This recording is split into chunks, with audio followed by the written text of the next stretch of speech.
Bonjour tout le monde. Aujourd'hui, je vais vous lire une histoire d'après Jean de La Fontaine qui s'appelle Le corbeau et le renard. Il était une fois un corbeau qui vivait dans la savane. Un jour, il tombe sur un superbe fromage. Quel drôle de chose inconnue. Tout content de sa trouvaille, il se précipite et le saisit jusqu'avant qu'une autruche ne s'en empare. Aussitôt, la nouvelle se répand partout. Le corbeau a trouvé une chose étrange qui sent très bon. Le singe le répète au lion, qui le dit au zèbre, qui le confie au renard. Bientôt, tout le monde est au courant et tout le monde en a envie. Mais comment le reprendre au corbeau? J'ai une idée, s'écrie le rhinocéros. Intrigué, le renard décide de le suivre discrètement. Le rhinocéros se dirige lourdement vers le baobab sur lequel se tient le corbeau. Boum, boum, ses pas font trembler le sol. Sûr de lui, il fonce vers l'arbre géant et lui donne un bon coup de corne. Bam! Le baobab vibre de toutes ses feuilles, mais le corbeau, fier de lui, tient bon et garde son précieux trésor. Ce n'est pas la bonne méthode, pense le renard. Une girafe arrive à son tour. Astucieuse, elle allonge son cou très souple, passe par la cime, replonge dans les branchages, fait le tour du tronc et attrape enfin le fromage du bout de ses dents. Mais le corbeau est le plus rapide. Il s'envole d'un coup d'aile avant qu'elle n'ait eu le temps de le dérober et sauve son fromage. Encore raté, pense à nouveau le renard. Derrière les hautes herbes surgissent d'autres animaux de la savane, tous très intéressés. Que vont-ils faire, se demande le renard curieux. Eh bien, ils grimpent les uns sur les autres et forment une pyramide pour essayer d'atteindre le corbeau. Mais que c'est difficile de faire tenir ensemble une antilope, une panthère, un zèbre, une autruche et une fourmi. Le babouin escalade tout le monde, saute sur la plus haute branche et hop, bondit en direction du corbeau. Mais ce dernier s'échappe encore. Le cadeau inconnu, toujours bien, solidement dans son bec. Ni la force, ni l'agilité, ni l'astuce n'ont donné de résultat. Le renard est bien décidé lui à prendre conseil auprès d'un sage pour réussir. Il rend visite au plus vieux des serpents.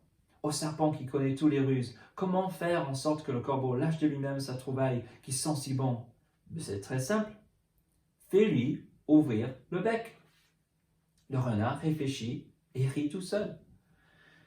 Il a trouvé. Vite, il retourne au pied du baobab où d'autres animaux se sont rassemblés. Le roi éléphant a même l'air prêt à secouer l'arbre avec sa trompe.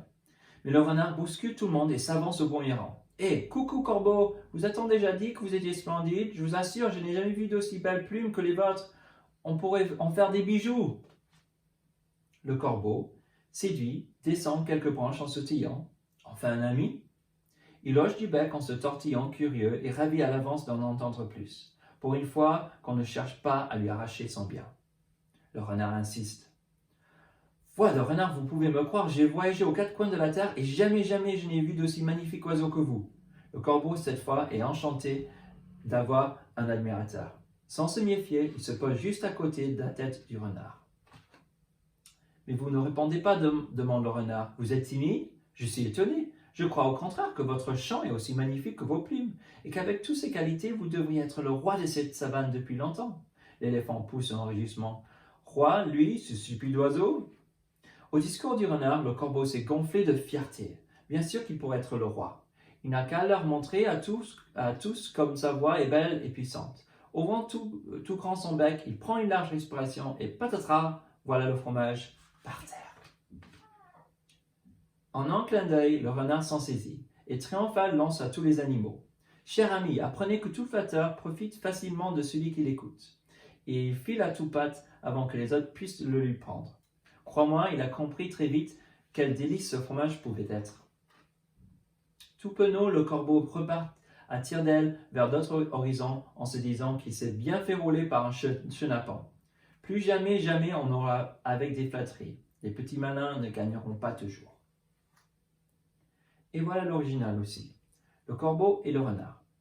Maître corbeau sur un arbre perché, tenant en son bec un fromage. Maître renard par l'odeur alléchée, lui tint à peu près ce langage. Eh, bonjour, monsieur du corbeau, que vous êtes joli, que vous me semblez beau. Sans mentir, si votre image se rapporte à votre plumage, vous êtes le phénix des hôtes de ces bois. À ces mots, le corbeau ne sent pas de joie. Et pour montrer sa belle voix, il ouvre un large bec, laisse tomber sa proie. Le renard s'en saisit et dit « Mon bon monsieur, apprenez que tout flatteur vit aux dépens de celui qui l'écoute. Cette leçon vaut bien un hommage sans doute. Le corbeau, honteux et confus, jura, mais un peu plus tard, qu'on ne lui prendrait plus. La fin.